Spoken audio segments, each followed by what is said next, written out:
Bonjour à tous et à toutes. Ça marche. Merci. Nous sommes heureux, mon épouse et moi-même, d'être avec vous et de partager ces instants. Alors, je ne connais pas tout le monde, mais je découvre et je retrouve plusieurs visages. Voilà, que le Seigneur soit béni. C'est un grand privilège de nous retrouver ensemble, de pouvoir ensemble servir le Seigneur, de le louer, de l'adorer, mais aussi d'être à l'écoute de ce qu'il veut faire, il veut dire, pour que notre vie grandisse et se développe et que nous soyons comme il a prévu que nous le soyons, déjà ici-bas et jusque dans la gloire où bientôt nous serons avec lui. Voilà, je vous propose que nous lisions ensemble quelques versets. Nous en lirons plusieurs, mais nous commençons avec ce passage qui se trouve dans l'évangile de Jean, parole de Jésus, Jean au chapitre 14, et à partir du verset 15.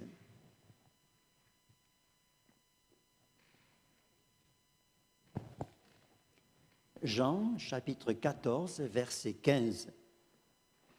Jésus déclare ceci: « Si vous m'aimez, gardez mes commandements. Et moi, je prierai le Père, et il vous donnera un autre consolateur, afin qu'il demeure éternellement avec vous, l'Esprit de vérité que le monde ne peut recevoir, parce qu'il ne le voit point et ne le connaît point. Mais vous le connaissez, car il demeure avec vous et il sera en vous. Je ne vous laisserai pas orphelin, je viendrai à vous. Encore un peu de temps, et le monde ne me verra plus, mais vous me verrez, car je vis et vous vivrez aussi. En ce jour-là, vous connaîtrez que je suis en mon Père, que vous êtes en moi et que je suis en vous. Celui qui a mes commandements et qui les garde, c'est celui qui m'aime, et celui qui m'aime sera aimé de mon Père. Je l'aimerai et je me ferai connaître à lui. » Voici donc ces quelques versets, ces quelques paroles que le Seigneur a prononcées. Et je veux retenir avec vous ce matin, donc le thème de notre méditation est le consolateur, c'est-à-dire ce que Jésus déclare au verset 16 et 17. « Et moi, je prierai le Père et il vous donnera un autre consolateur afin qu'il demeure éternellement avec vous, l'Esprit de vérité que le monde ne peut recevoir parce qu'il ne le voit point et ne le connaît point, mais vous le connaissez car il demeure avec vous et il sera en vous. » Voilà, nous connaissons plutôt, nous savons qui est le Saint-Esprit et nous bénissons Dieu de ce qu'il nous a donné son esprit. Il est là en nous, il est là dans notre vie et nous avons vécu plein de bénédictions, plein d'expériences avec son action dans notre vie. Et ce matin, j'aimerais que nous soyons encouragés et je voudrais vous encourager, si c'est le cas, au travers de ces instants, de ce message, afin que nous entrions toujours plus loin dans ce que le Seigneur a prévu pour chacun de nous et que notre vie ne se limite pas à vivre quelque chose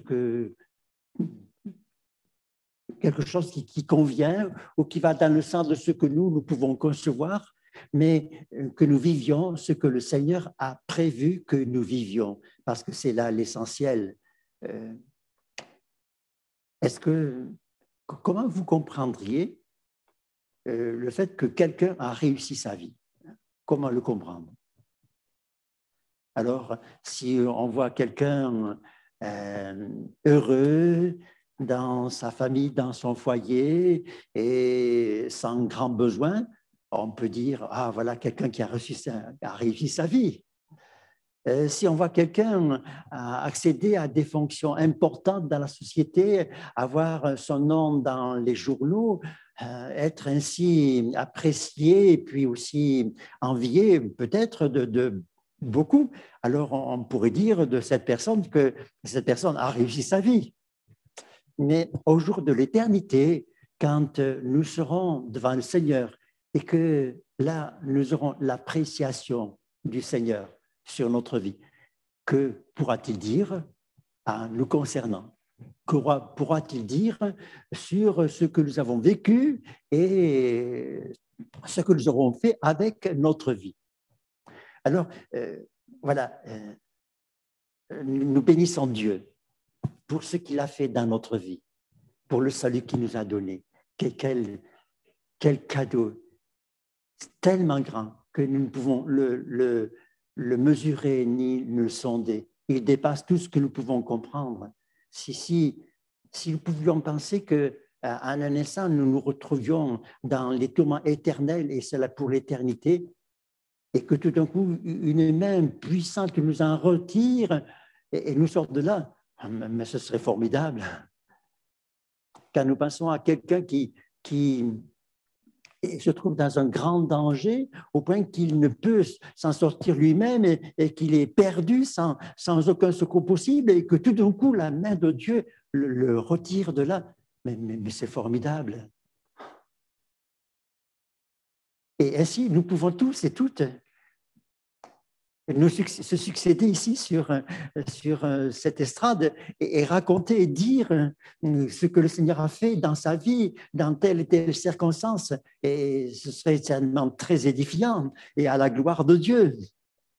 Et Dieu est prêt aujourd'hui encore, il est tout à fait disposé à nous bénir, à nous aider, à nous secourir et à accomplir dans notre vie les miracles, les prodiges dont nous avons besoin, qui sont nécessaires afin que notre vie ne soit pas vécue dans la souffrance, dans la tristesse, dans le dépouillement ou la restriction, la frustration, mais que nous soyons dans la joie de connaître le Seigneur, de lui appartenir et de voir combien il est grand et fidèle pour nous donner ce qui est nécessaire dans notre vie. Est-ce que vous avez besoin de quelque chose ce matin? Quel est votre grand besoin? Alors, peut-être quelqu'un passe à son foyer et peut dire « Ah, j'aimerais bien que Dieu fasse ceci pour moi dans ma famille. » Eh bien, pourquoi ne le ferait-il pas? Hein? Peut-être que vous avez un souci concernant votre travail et vous dites « Mais comment m'en sortir? Je fais des démarches et puis ça n'aboutit pas. » Eh bien, le Seigneur est capable d'ouvrir la porte. Gloire à Dieu. Peut-être c'est la maladie, c'est quelque chose qui vous inquiète vraiment et vous dites, ah là là, c'est grave parce que je connais telle personne qui a cette maladie et je ne voudrais pas devenir comme elle. Mais le Seigneur est puissant pour vous guérir maintenant, gloire à Dieu. Alléluia. Je connais un chrétien qui souffrait du dos et bien sûr qu'il avait prié tant de fois pour que le Seigneur le bénisse, mais voilà, son mal de dos demeurait.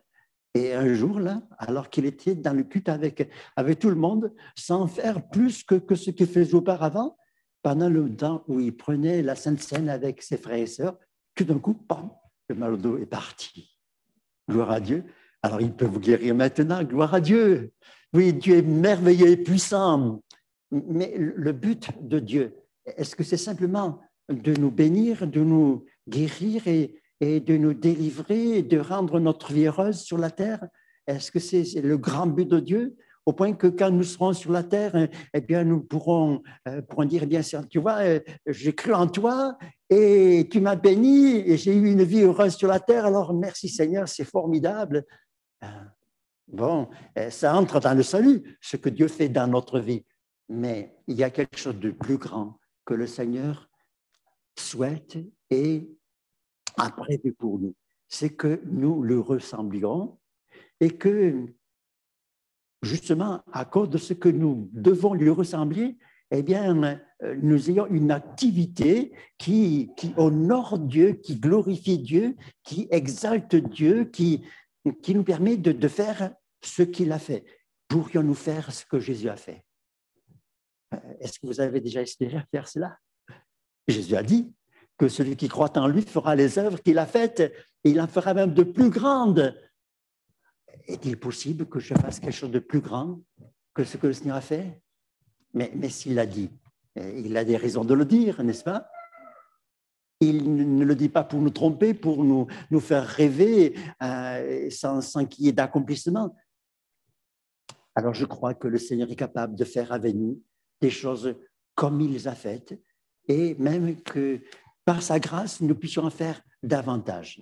Et ce matin, avec cette pensée, je voudrais donc aborder le fait que quand l'Esprit de Dieu agit dans notre vie, et c'est là le plan de Dieu, notre vie rejoint ce que le Seigneur Jésus a été, de telle manière que nous soyons entre les mains de Dieu, non pas seulement des hommes, des femmes heureux de le connaître, et c'est déjà important et précieux, non seulement heureux d'avoir été bénis, et c'est précieux d'être béni par Dieu, mais aussi heureux et engagés dans un service, dans une vie qui correspond à ce que Dieu attend de nous et qui fait que nous ressemblions à ce que Jésus a été, au point que notre vie est utile entre les mains de Dieu pour accomplir les choses glorieuses, magnifiques que Dieu veut accomplir et qui vont être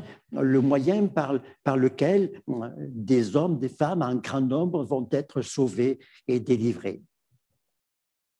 Et pour cela, nous avons besoin de l'action du Saint-Esprit dans notre vie, afin que cela nous rende capables d'accomplir ces œuvres pour lesquelles Dieu nous a sauvés. Et il nous a sauvés non seulement pour nous arracher à l'enfer, au tourment éternel, il nous a sauvés non pas seulement pour nous délivrer de l'autorité de Satan, mais aussi il nous a sauvés pour que maintenant notre vie soit utile entre ses mains.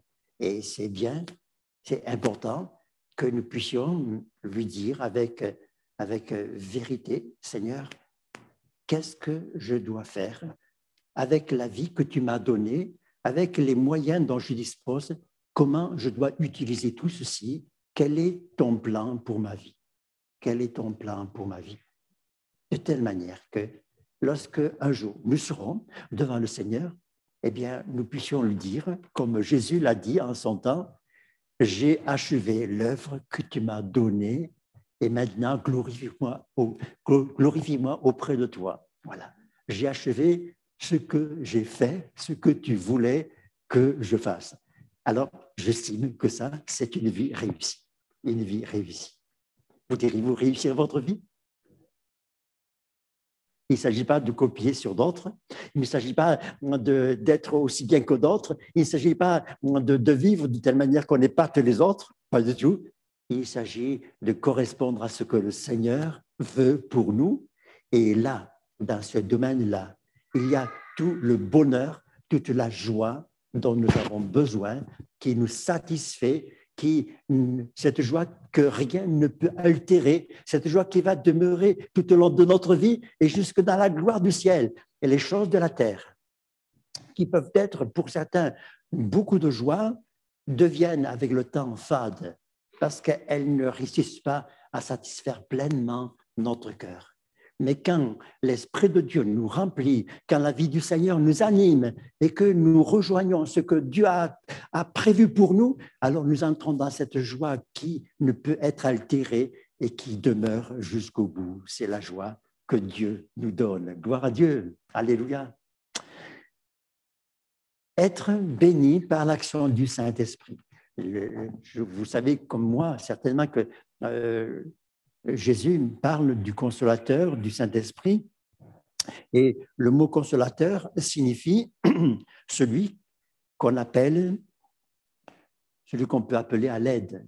On peut le définir comme étant le défenseur, comme étant l'aide, comme étant le soutien, l'avocat. Et donc, cette personne qui vient nous apporter, nous accompagner tout au long de notre vie et nous donner ce que nous ne pouvons pas faire par nous-mêmes parce que nous sommes humains, donc limités dans nos possibilités. Et comme Jésus l'a dit, sans moi, vous ne pouvez rien faire.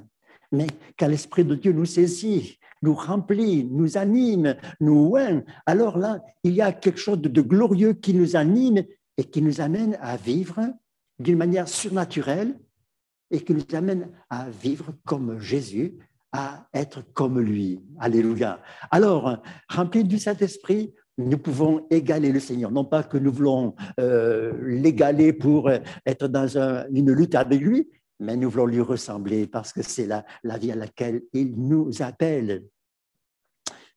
C'est la promesse du Seigneur. Être rempli du Saint-Esprit, être animé de sa vie.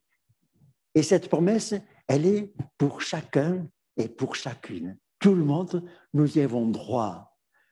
Ce n'est pas parce que nous pouvons la mériter, ce n'est pas parce que nous sommes quelqu'un de bien que Dieu va nous donner son esprit, mais c'est son but avec le salut de notre âme. Le Seigneur veut que nous soyons remplis du Saint-Esprit. Et quand nous nous donnons au Seigneur, quand notre cœur s'ouvre au Seigneur pour le recevoir afin d'être pardonné de nos péchés, alors l'Esprit de Dieu vient dans notre vie. D'abord, ça commence par ce texte que nous trouvons dans l'Évangile de Jean au chapitre 16 et au verset 8, Jean 16, verset 8, Jésus dit, « Quand le Consolateur sera venu, il convaincra le monde en ce qui concerne le péché, la justice et le jugement. En ce qui concerne le péché, parce qu'il ne croit pas moi, la justice, parce que je vais au Père et que vous ne me verrez plus, le jugement, parce que le prince de ce monde est jugé. » Il convaincra le monde, il convaincra le monde. L'action du Saint-Esprit vient et tout d'un coup, quelque chose change dans notre compréhension des choses. Tout d'un coup, alors, nous allons à découvrir, à comprendre ce qu'il nous était incapable de comprendre. Et la chose importante que je retiens maintenant avec vous, c'est que ce que dit le Seigneur ici, il convaincra le monde en ce qui concerne le péché. Ça commence par là. Il y a des personnes à qui vous parlez du Seigneur, de l'Évangile, comme étant nécessaire pour notre bonheur, pour notre salut. Jésus qui est venu pour nous donner sa vie, s'offrir sur la croix pour porter nos péchés et nous délivrer de nos péchés. Et oui, bon, ces personnes-là, eh bien, vont dire, oui, c'est vrai, il y a des gens qui ont besoin d'être pardonnés, oui, c'est sûr. Hein. Mais moi, je vois pas ce que j'ai fait de mal. Non, moi, je me conduis bien. Et peut-être d'une manière humaine, on ne peut pas trop on ne sait pas trop lui reprocher à cette personne parce que cette personne est honnête, elle est valeureuse, elle a des qualités, et on pourrait dire de bonnes choses sur elle. Mais quand le Saint-Esprit vient et touche le cœur de cette personne, alors tout d'un coup, cette personne, elle découvre que malgré toutes ces qualités, toutes ces choses qui la mettent en honneur aux yeux des autres, devant Dieu, elle est perdue, elle est perdue. Et quand on découvre cela, alors ça, c'est l'œuvre du Saint-Esprit. Et nous avons tous besoin de cela. Et je suppose que vous tous qui êtes là ce matin, eh bien, vous êtes passés par cette expérience où vous avez compris à un moment donné que vous aviez absolument besoin que le Seigneur vienne en vous, vous purifie, vous lave, vous délivre. Et si quelqu'un n'a pas vécu cette expérience encore, alors que Dieu vous bénisse aujourd'hui. Aujourd'hui, parce que c'est le jour du salut. C'est aujourd'hui que la bénédiction de Dieu peut changer notre vie et nous transformer. Il pourrait le faire demain, mais demain, peut-être que ce sera trop tard. Alors, il vaut mieux qu'il le fasse aujourd'hui, n'est-ce pas? Et c'est là pour notre bien éternel. Amen. Quand le Seigneur nous révèle que nous sommes des pécheurs et que ce qui s'est passé dans notre vie a conduit Jésus à la mort, on n'est plus très fiers. Hein? On a peut-être des qualités, on est peut-être mieux que le voisin ou la voisine, mais quand notre vie a conduit quelqu'un à la mort, et en l'occurrence Jésus, le Fils de Dieu, eh bien, on n'a pas de quoi fanfaronner. Alors, en découvrant notre misère, notre culpabilité et la condamnation qui nous attend, mais alors on a vite envie de se tourner vers le Seigneur et de lui dire, Seigneur, pardonne-moi. C'est l'expérience que j'ai faite, je vous l'ai certainement dit déjà, dans mon lit de collégien, un soir, là, juste avant de m'endormir, une pensée est venue dans mon cœur, comme si quelqu'un me disait, si tu devais rencontrer Dieu maintenant, qu'est-ce qu'il ferait de toi? Je n'avais pas pensé à partir comme ça. J'avais 16, 17 ans par là. Mais je ne pensais pas mourir hein, à cet âge-là. Et pourtant, d'autres meurent déjà. Mais le fait de rencontrer Dieu et d'être à nu devant lui faisait découvrir toute ma misère et tout ce qui n'était pas bien dans ma vie. Et j'ai pris conscience que j'avais vraiment besoin que Dieu me pardonne. Je savais que Jésus était venu pour sauver les pécheurs. Je savais que les gens devaient se repentir. Et quand j'écoutais l'Évangile, eh bien, je disais, mais pourquoi ils ne se convertissent pas, les autres? Pourquoi ils ne répondent pas à Dieu tout de suite? Mais moi j'aime le Seigneur, oui. Mais je n'avais pas compris que j'avais besoin d'être pardonné, d'être délivré de mes péchés. Quel bonheur! Quel bonheur quand l'Esprit de Dieu nous convainc et atteste en nous, nous donne la preuve que nous sommes des pécheurs et que nous avons besoin que le sang de Jésus nous lave et nous purifie. Et c'est là que commencent les choses avec Dieu. Sinon, eh bien, on n'appartient pas à Dieu. Et vous connaissez ce texte de l'Écriture qui dit que si quelqu'un n'a pas l'Esprit de Dieu, il ne lui appartient pas. Si quelqu'un n'a pas l'Esprit de Dieu, il ne lui appartient pas. Il faut que l'Esprit de Dieu vienne en nous et habite en nous. Et pour cela, eh bien, il faut que notre vie soit nettoyée. Et c'est pourquoi l'Esprit de Dieu vient nous révéler que nous sommes des pécheurs et qu'il faut que le sang de Jésus nous lave. Alors après cela, après avoir crié au Seigneur pour dire, Seigneur, pardonne-moi, sauve-moi, délivre-moi, j'ai besoin que ton sang précieux me purifie. Et il y a ce verset magnifique de l'Épître de Jean où il est écrit, le sang de Jésus, son Fils, nous purifie de tout péché, de tout péché. C'est le sang de Jésus qui purifie. C'est pourquoi il a fallu que le sang de Jésus coule sur la croix.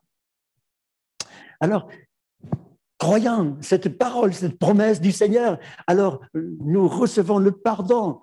Il faut demander pardon. Mais aussi, il faut le recevoir, le pardon. Il y a parfois des personnes qui demandent pardon à Dieu. Elles l'ont déjà fait 15 fois, 20 fois, mais encore aujourd'hui, elles vont le dire, Seigneur, pardonne-moi. Mais si Dieu a pardonné, pourquoi encore demander pardon? Alors, si on a fait quelque chose de mal tout à l'heure, oui, bien sûr qu'il faut demander pardon. Mais s'il y a 15 jours ou 6 mois, j'ai demandé pardon à Dieu pour quelque chose, ça y est, la chose, elle est acquise. Alors, qu'est-ce qu'il faut que je fasse? Je dois remercier Dieu. Seigneur, merci. Tu m'as pardonné. J'étais coupable, perdu, mais tu m'as pardonné. Alléluia. Et alors, notre cœur est libéré, débarrassé de tout le mal qu'il y avait et l'Esprit de Dieu vient à nous et apporte en nous la nature et la personne bénie de Jésus. Alléluia. Alors, à partir de là, eh bien, nous appartenons au Seigneur. L'Esprit de Dieu habite dans notre cœur et nous lui appartenons. Gloire à Dieu.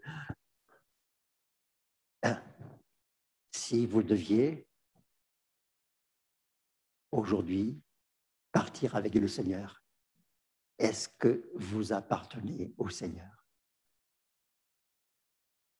Alors, je ne veux pas vous agacer ni vous faire prendre peur, hein, mais simplement vous aider à vous tourner vers le Seigneur si ce n'est pas fait encore, afin de saisir maintenant cette bénédiction et commencer une vie nouvelle avec le Seigneur. Gloire au Seigneur pour sa grâce. Alors, Jésus disait tout à l'heure, comme nous l'avons lu dans ce chapitre 14, au verset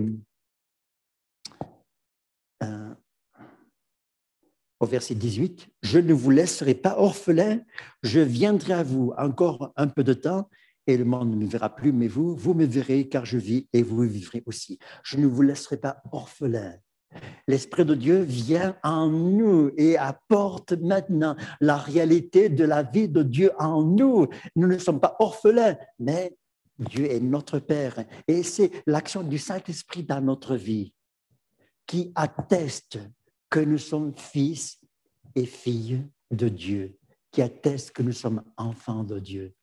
Je lis avec vous peut-être dans l'Épître aux Romains au chapitre 8, au verset 15, Romains 8, verset 15. « Vous n'avez point reçu un esprit de servitude pour être encore dans la crainte, mais vous avez reçu un esprit d'adoption par lequel nous murmurons, non pas nous murmurons, nous crions, Abba, Père.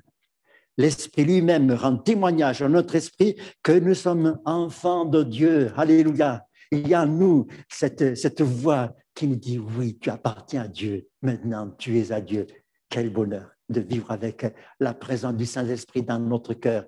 Il vient dans notre vie, non pas parce que nous sommes meilleurs que d'autres, mais parce que c'est le plan de Dieu qui veut que nous soyons animés de sa vie, remplis de lui. Et comme il sait que nous avons besoin de lui et que sans lui, nous ne pouvons rien faire, alors il vient lui-même. Alors, il est parti au ciel, Jésus, mais il envoie le Consolateur, qui est notre lui-même, qui est comme lui et qui rapporte en nous, accomplit en nous la présence et la vie du Seigneur Jésus. Je voudrais maintenant parler de l'action du Saint-Esprit d'une manière générale dans la vie de chaque chrétien, de chacun de nous, donc, sans que ce soit quelque chose d'exceptionnel. J'en parlerai tout à l'heure, les actions spéciales. Alors, j'ai dit que l'Esprit de Dieu nous convainc de péché pour nous amener donc à la vie avec le Seigneur. Il nous fait naître de nouveau pour que nous devenions donc enfants de Dieu. Jésus disait à Nicodème, Jean chapitre 3, « Si un homme ne naît d'eau et d'esprit, il ne peut voir le royaume de Dieu. » Voilà, il faut naître d'eau et d'esprit. Il faut qu'il y ait cette action du Saint-Esprit qui nous amène dans une vie nouvelle, cette vie que nous vivons maintenant avec Dieu. Et à partir de là, alors, tout ce qui se passe autour de nous est tout à fait différent parce que nous ne vivons plus avec les mêmes repères, nous ne vivons plus avec les mêmes ambitions, avec la même compréhension des choses de la vie. Nous vivons avec ce que le Seigneur nous dit, ce qu'il nous révèle, ce qu'il nous enseigne, ce qu'il nous déclare. C'est une nouvelle naissance qui maintenant est alliée, attachée à la personne du Seigneur et qui fait que constamment, le Seigneur est avec nous et nous sommes avec lui. Il y a cette communion bénie, magnifique, qui nous unit au Seigneur et qui fait qu'à tout moment, nous pouvons le prier, l'invoquer, lui dire que nous l'aimons. Ça vous arrive de dire au Seigneur, « Seigneur, je t'aime » ? J'ai pas pu toujours le dire. Même après être converti, j'ai pas pu toujours le dire. Est-ce que je peux dire, « Jésus, je t'aime » ? Ah oui, mais si je l'aime, ça veut dire que il y a plein de choses que je dois faire et d'autres que je ne dois pas faire.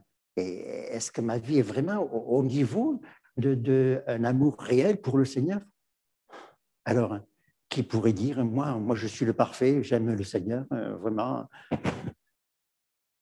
Mais ce que je peux dire, Seigneur, je t'aime avec ce que je suis maintenant, je t'aime vraiment. Et je compte sur toi pour que par l'action de ton esprit en moi, cela m'amène à devenir meilleur et vraiment à réjouir ton cœur et à faire ta volonté jusqu'au bout. Alléluia. Oh, c'est tellement bon de dire au Seigneur, Seigneur, je t'aime, je t'aime. Et parce que je t'aime, alors, je veux te connaître davantage.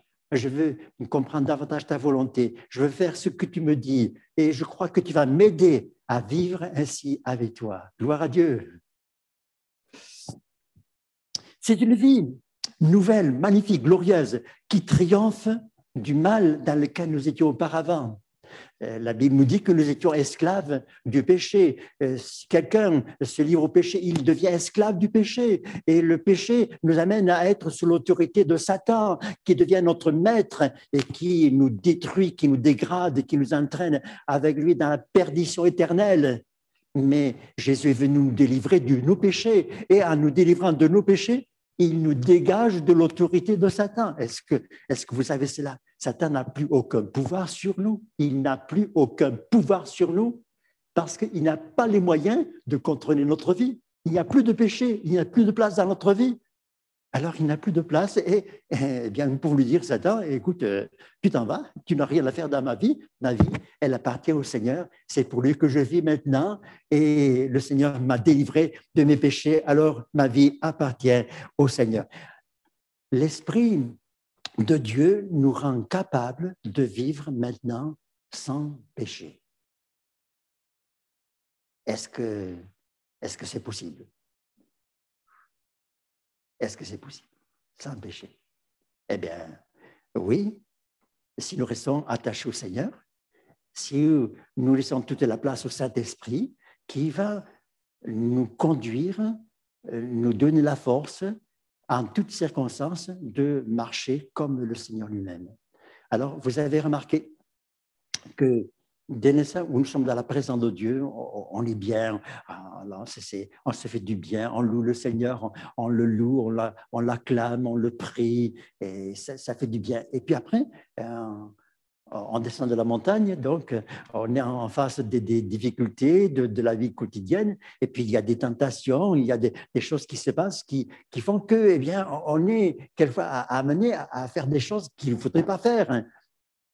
Mais avant de faire ces choses-là, il y a comme une petite voix qui nous dit « Attention, il y a un danger là. Attention, tu ne devrais pas faire ça. » Ou alors, si nous sommes en train de faire quelque chose, eh bien, une voix qui nous dit « Mais ce n'est pas bien ce que tu fais là. Attends, rattrape-toi, ne continue pas. » C'est la voix du Saint-Esprit qui nous parle. Et là, il faut vite réagir et dire « Seigneur, pardonne-moi. » Et maintenant, je change de cap et je me conduis autrement. Si je suis en train de dire des mots grossiers, ah non, je m'arrête au nom de Jésus. Si je suis en train de dire des choses mauvaises sur quelqu'un, non, je vais bien. Non, Seigneur, pardonne-moi. Bénis ce frère, bénis cette sœur, et ainsi de suite. Si je suis engagé dans un mauvais chemin, en train de faire quelque chose qui n'est pas bien, l'Esprit de Dieu vient et il dit, attention, est-ce que c'est pour la gloire de Dieu ce que tu fais? Est-ce que Dieu est d'accord? Et tout d'un coup, bien, ah oui, on essaie de s'excuser, mais il y en a d'autres qui le font. Mais c'est comme ça, mais il faut. Oui, les autres, ils le font parce qu'ils n'appartiennent pas à Dieu. Mais toi, tu appartiens au Seigneur et tu ne peux pas te permettre de faire cela. Et là, il faut décider et laisser toute la place au Seigneur. Et ainsi, notre vie est rectifiée à tout moment pour se maintenir dans ce que le Seigneur attend de nous. Alors, quelquefois, la tentation est tellement forte. Et qu'est-ce qu'il faut faire? Eh bien, dire au Seigneur, Seigneur, aide-moi, sors-moi de là, aide-moi, donne-moi ta grâce. Et vous allez voir, Dieu va vous donner sa grâce et vous allez pouvoir dire non au mal et oui au Seigneur jour après jour. Et puis, s'il arrive qu'on trébuche, vous savez que c'est quelquefois difficile de rester debout. Et quelquefois, sans le vouloir, on n'a pas vu qu'il y avait un obstacle, et on trébuche dans l'obstacle, et puis on se retrouve par terre. Mais comme Dieu nous a créés pour vivre debout et non pas par terre, affalés, alors, vite, vous avez remarqué que quand quelqu'un tombe, eh bien, il ne dit pas, bon, je suis tombé, mais je reste, quoi. Voilà. Non, il ne dit pas, c'est là. Vite, il cherche à se relever. Et surtout, il ne faut pas que quelqu'un l'ait vu, parce que alors quelle honte. Alors on se le révèle vite.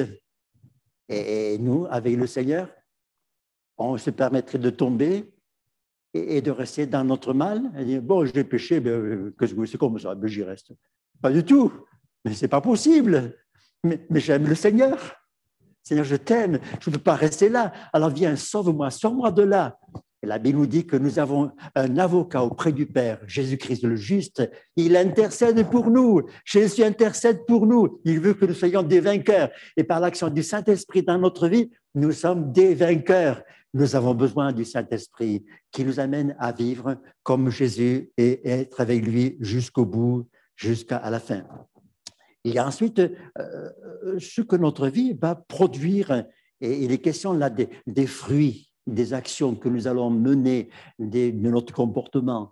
Et l'Épître aux Galates, au chapitre 5, versets 22 et 23, nous parle du fruit de l'esprit. Le fruit de l'esprit, c'est l'amour, la joie, la paix, la bénignité, la patience, la tempérance.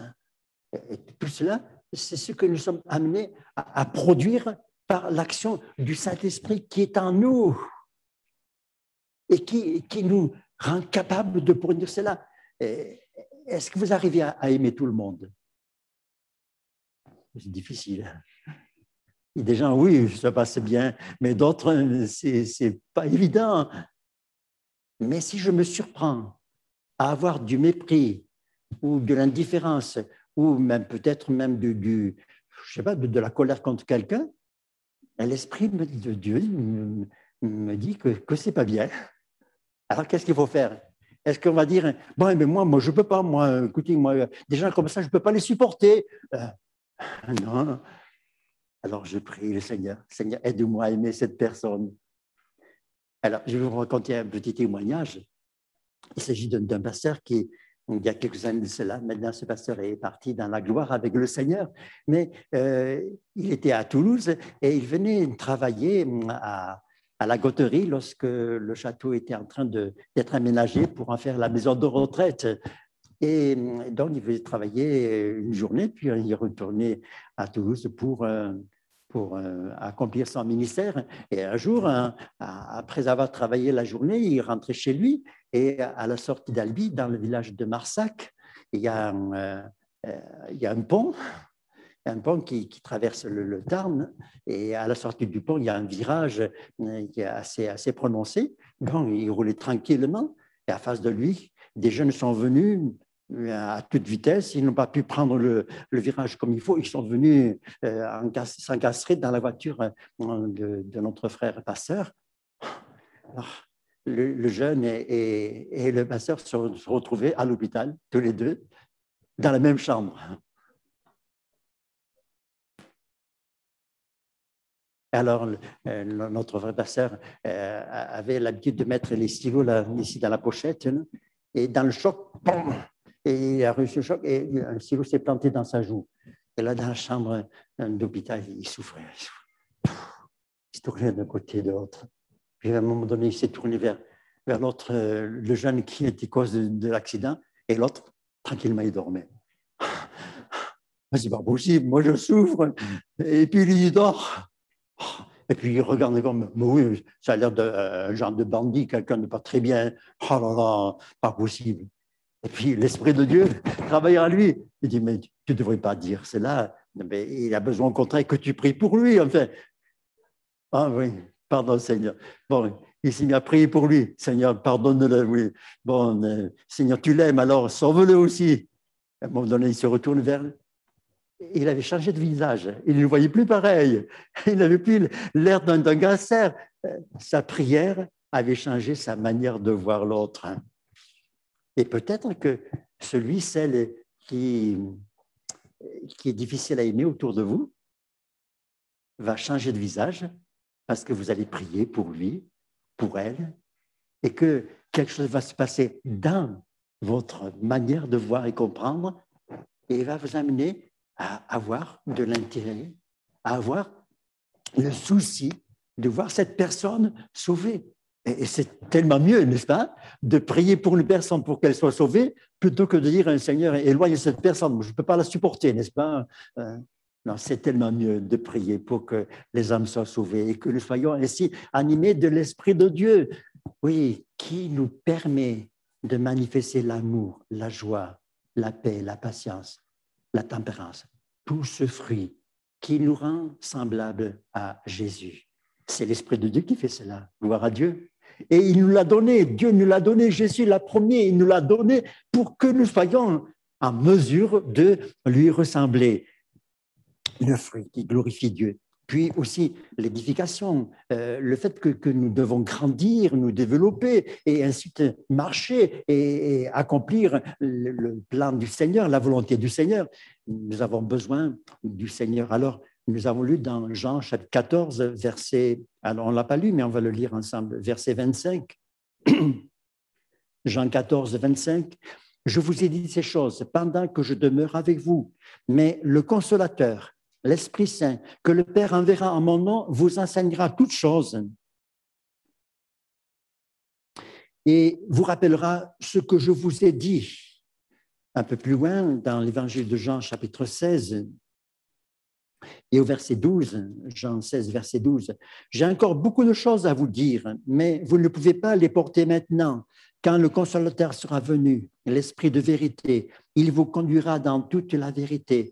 Il ne parlera pas de lui-même, mais il dira tout ce qu'il aura entendu et il vous annoncera les choses à venir. Il me glorifiera parce qu'il prendra de ce qui est à moi et vous l'annoncera. » Alléluia. L'Esprit de Dieu qui vient, qui nous enseigne, qui nous conduit, qui nous révèle, qui nous montre le chemin, qui nous explique, qui nous rend conscients de certaines choses pour lesquelles notre capacité humaine ne pourrait pas nous permettre de le faire. C'est l'Esprit de Dieu qui fait cela. Et ainsi, vous avez peut-être remarqué que quand on lit la Bible, eh bien, il y a des choses, eh bien, les autres comprennent et nous, on ne comprend rien. Et les autres se réjouissent. « Oh, si vous saviez ce que Dieu m'a dit là !» On le relit et puis on ne trouve rien. Mais l'autre a été éclairé par le Saint-Esprit et nous, eh bien, on est plutôt en panne. Mais le Saint-Esprit veut aussi nous parler, nous enseigner, éclairer et nous permettre de comprendre. Et c'est si bon de lire la parole du Seigneur en disant « Saint-Esprit, c'est toi qui as inspiré ces choses qui sont là. Alors tu sais tout ce que tu as dit, tu sais pourquoi tu l'as dit, tu sais dans quel but tu l'as dit. Alors Seigneur, permets que je le comprenne et que cela m'amène à découvrir et mieux comprendre, saisir ce que Dieu veut faire avec moi, ce qu'il attend de moi. Et tout d'un coup, eh bien, les choses vont s'éclairer. Et ce trésor qui est là caché, tout d'un coup va se découvrir. Et quelle richesse et quel bonheur. Et ce ne seront plus les autres qui viendront nous dire « Ah, si vous saviez, Dieu m'a parlé, Dieu m'a dit quelque chose. » C'est nous qui dirons « Dieu m'a fait du bien avec sa parole. » Alléluia. Oui, l'Esprit de Dieu vient nous conduire pour nous édifier, nous faire grandir et que notre vie atteigne la capacité voulue pour que nous puissions accomplir la volonté du Seigneur. C'est dans l'Épître à Timothée où il est écrit « Toute écriture est inspirée de Dieu et utile pour enseigner, convaincre, corriger et autre chose, afin que l'homme de Dieu soit accompli et propre à toute bonne œuvre. » Voilà. Cette parole accomplit en nous quelque chose de grand qui nous édifie et nous rend capables de vivre ce que Dieu a prévu, pourvu que nous comprenions cette parole. Et j'ai besoin que l'Esprit de Dieu m'aide à la comprendre. Ça, c'est l'œuvre du Saint-Esprit. Et Dieu nous a donné le Saint-Esprit pour que nous comprenions. Il y a des personnes qui disent, je lis 1 page, 2 pages, 3 pages, je ne sais même pas ce que j'ai lu. Voilà, j'ai lu, voilà. C'était autrefois, ça. Mais à partir d'aujourd'hui, c'est différent. Amen. Et l'Esprit de Dieu va vous aider. Il va vous aider parce que vous êtes enfant de Dieu, parce qu'il habite en vous et il va vous rendre capable de comprendre ce que Dieu veut vous dire. Amen. Amen. L'édification, la marche avec le Seigneur. Et puis, il y a aussi le service que nous devons accomplir, les choses qu'il nous faut faire jour après jour. Un des services importants, c'est la louange, comme nous l'avons fait tout à l'heure. Mais ça ne se limite pas aux quelques instants que nous sommes ici-bas, ici dans le culte, n'est-ce pas? C'est aussi tout à l'heure, en rentrant à la maison, c'est cet après-midi, c'est ce soir, c'est cette nuit, si vous vous réveillez, ainsi de suite. Et c'est bon, dès le matin, d'ouvrir notre bouche pour louer le Seigneur, l'adorer, gloire à Dieu. Quelquefois, eh bien, nos paroles, on voudrait dire tellement plus de choses au Seigneur. Ça vous arrive? On voudrait lui dire tellement plus, parce qu'il est tellement grand. Mais voilà, on dit, je t'adore, je te célèbre, je te loue. Bon, on recommence, je te loue, Seigneur, je te célèbre. Mais la Bible nous dit que quand on parle en langue, on adresse des louanges excellentes au Seigneur, meilleures que ce qu'on peut faire avec notre bouche. Alors, ça nous fait du bien de nous entendre louer le Seigneur ensemble. Ça nous édifie. Mais quand l'Esprit de Dieu nous saisit et nous amène à parler à Dieu en langue, alors là, il y a des louanges glorieuses qui édifient, qui glorifient, qui exaltent le Père. Et ça dépasse notre capacité. Ça vient du Saint-Esprit qui nous rend capable de faire cela. Gloire à Dieu. C'est écrit dans 1 Corinthiens, chapitre 14, et au verset 17. Voilà. La louange. Encore la prière. Dans notre service pour Dieu, il y a quantité de moments où nous prions, où nous invoquons Dieu pour différents besoins, les nôtres, ceux des autres autour de nous, des personnes qui ont besoin de connaître le Seigneur, l'Église. Et quelquefois, eh bien, on n'arrive pas à saisir vraiment le sujet, la compréhension du problème. On ne sait pas trop quoi dire. Alors, qu'est-ce qu'il faut faire? Est-ce qu'il faut dire, bon, ben, je ne comprends rien, bon, ben, je laisse tomber? Mais vous avez remarqué ce verset que vous connaissez certainement, Romains au chapitre 8 et au verset 26, Romains 8, 26. De même aussi, l'Esprit nous aide dans notre faiblesse, car nous ne savons pas ce qui convient de demander dans nos prières, mais l'Esprit lui-même intercède par des soupirs inexprimables. Et celui qui sonde les cœurs connaît la pensée de l'Esprit, parce que c'est selon Dieu qu'il intercède en faveur des saints. Il est magnifique ce texte, n'est-ce pas? Nous, on n'arrive pas à saisir le problème, on ne sait pas tellement où le besoin quel il est, mais Dieu le connaît, lui. Alors, dans la prière, on se met à parler, parfois même en langue, on prie en langue, ou alors, eh bien, il y a des soupirs qui s'expriment vers Dieu. On voudrait vraiment que Dieu bénisse la personne, on ne sait pas quoi dire, et on soupire.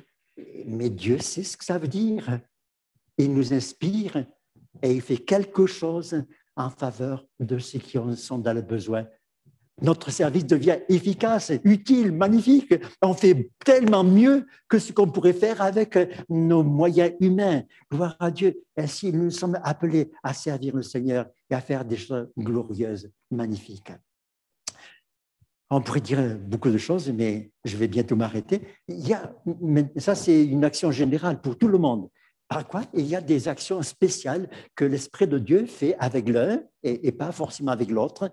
Et ça, il est question souvent des dons spirituels dont il est question, dont il nous est parlé, l'apôtre Paul nous en parle dans 1 Corinthiens au chapitre 12, tous ces 9 dons spirituels qui viennent du Saint-Esprit et que l'Esprit de Dieu confie et par lesquels il utilise quelqu'un à un moment donné. Pas tout le monde peut-être, mais un particulier, une autre fois c'est quelqu'un d'autre. Alors nous avons l'habitude dans nos cultes de vivre et d'entendre le Seigneur nous parler avec des prophéties. Et ce matin, il y a une prophétie avec les parler en langue qui vont être interprétés. Mais il y a plus que cela, il y a aussi les dons de sagesse, de connaissance et le don de discernement des esprits, il y a le don de foi, le don de miracle, le don de guérison. Et tout cela, c'est dans le même lot, dans j'allais dire le même paquet, dans la même action du Saint-Esprit qui nous utilise pour accomplir ces choses-là. Quand je pense à Jésus qui est venu ici-bas pour nous sauver. Quand il est entré dans la synagogue de Nazareth, le jour du sabbat, on lui a remis le livre du prophète Ésaïe. Il le déroule et il trouve, je pense que ce n'est pas par hasard qu'il a fait ça, il a cherché. Il trouve le texte où il est écrit « L'Esprit du Seigneur est sur moi parce qu'il m'a oint pour annoncer une bonne nouvelle aux pauvres. Il m'a envoyé pour guérir ceux qui ont le cœur brisé, pour publier, ainsi de suite. Vous connaissez le texte. Voilà. Jésus a été loin pour ce ministère. Et pourquoi nous serions loin, nous? Simplement pour que ça nous fasse du bien, pour qu'on soit content d'avoir le Saint-Esprit, mais nous sommes loin pour accomplir quelque chose. Jésus a dit qu'il était la lumière du monde. Je suis la lumière du monde. Et il dit dans Matthieu chapitre 5, vous êtes la lumière du monde. Comme il est, nous sommes. Amen. Comme il a été envoyé pour accomplir ce ministère merveilleux, pour annoncer une bonne nouvelle, pour guérir ce que le cœur brisé, et ainsi de suite, l'Esprit de Dieu est sur nous pour faire ces mêmes choses. Et nous trouvons dans le livre des Actes, dans tous ces textes où les questions des hommes et d'autres qui ont été employés par le Seigneur avec des dons spirituels pour accomplir des choses magnifiques et merveilleuses. On a tout de suite dans le chapitre 3 des Actes ce qui se passe avec Pierre et Jean quand ils sont à la porte du temple et qu'il y a là un homme qui est boiteux de naissance, il a plus de 40 ans. Jésus est passé devant lui. Les apôtres sont passés devant lui bien des fois, mais ce jour-là, quelque chose se passe de spécial. Cet homme est là, demande l'aumône. Pierre et Jean, qui montent à la prière, disent à cet homme, regarde-nous. Et cet homme les regarde, s'attendant à recevoir quelque chose de leur part. Alors Pierre dit, je n'ai ni argent ni or, mais ce que j'ai, je te le donne. Au nom de Jésus de Nazareth, lève-toi et marche. Il le prend par la main. Il le fait lever. Cet homme se lève. Et qu'est-ce qu'il fait? Il s'est mis à marcher. Il s'est mis à sauter. Il entre dans le temple et il loue Dieu. Un homme qui n'a jamais marché se met à marcher tout seul, à sauter. Vous avez vu cela dans les cabinets des kinésithérapeutes? Vous avez vu quelqu'un qui n'a jamais marché se mettre à marcher tout seul comme ça et à sauter? Mais non, mais ça c'est l'action du Saint-Esprit. Amen. Oh, gloire à Dieu. Qu'est-ce qu'il était Pierre pour faire cela? Pas plus que notre, mais l'Esprit de Dieu l'a saisi et au travers de lui, eh bien, l'Esprit de Dieu a fait que cet homme a été béni et tant d'autres miracles qui sont accomplis. Encore Pierre pour le Palestine. Lorsqu'il se trouve devant Ananias et Saphira, il y a un problème dans cette église primitive. Il y a quelqu'un qui est en train de biaiser, quelqu'un qui est en train de tromper tout le monde. C'est Saphira et Ananias. Ils ont vendu un champ et ils veulent faire croire à tout le monde que le prix du champ qu'ils ont vendu, ils l'apportent, mais ils n'en apportent qu'une partie. Et l'autre partie, ils l'ont gardée à la maison. Voilà. Et Pierre reçoit par révélation que cet homme est en train de lui mentir. Alors il dit, Ananias, est-ce que c'est vraiment à ce prix-là que vous avez vendu le champ? Ah oui, oui, oui. Et Pierre dit, voilà, tu mens au Saint-Esprit. Voilà. Et maintenant, tu vas mourir, tu vas périr. Aussitôt, tu tombes mort. 3 heures après, Madame Ananias, Saphira, entre. On lui pose la question, est-ce que c'est bien à ce prix que vous avez vendu le champ? Oui, oui. Comment vous êtes-vous mis d'accord pour tromper le Seigneur, pour tromper tout le monde? Ceux qui t'ont emporté ton mari vont t'emporter aussi. Elle tombe morte. Terrible, hein? Mais c'était nécessaire. C'était nécessaire. Alors, je ne souhaitais pas que quelqu'un tombe mort parmi nous ce matin, n'est-ce pas? Non. Mais que Dieu puisse ainsi nous bénir et mettre au clair tout ce qui doit être mis au clair. Amen.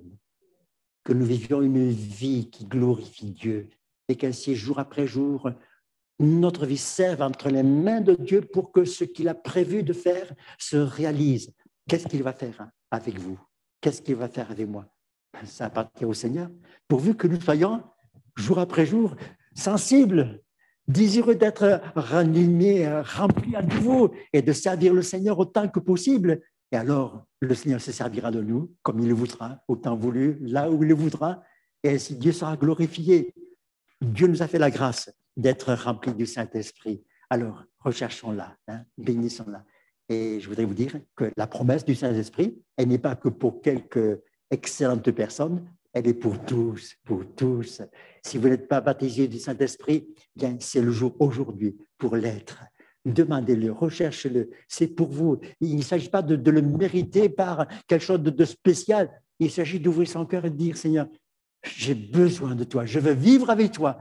Tu l'as promis, alors je crois que tu vas me le donner, alors je te fais confiance et je te bénis. Alléluia. Nous allons prier le Seigneur. Merci Seigneur pour ces moments. Merci pour ce que tu fais dans nos vies. Merci pour le Saint-Esprit que tu nous as donné. Merci Seigneur parce que tu ne nous as pas laissés tout seuls, mais tu es venu pour être avec nous jour après jour. Gloire à ton nom. Alors je prie Seigneur maintenant pour que tu bénisses chacun de mes frères et de mes sœurs. Seigneur, que la grâce de Dieu les remplisse, que l'Esprit de Dieu les anime et qu'ainsi jour après jour, chacun soit occupé à vivre avec toi comme tu le veux Seigneur, accomplissant ta volonté, qu'elle soit pour moi, Seigneur, et qu'ainsi ensemble, nous soyons heureux d'accomplir l'œuvre du Seigneur pour le jour où tu vas revenir. Alors ton Église sera belle, glorieuse et sans tache. Seigneur, merci et que ton nom soit loué au nom de Jésus. Amen.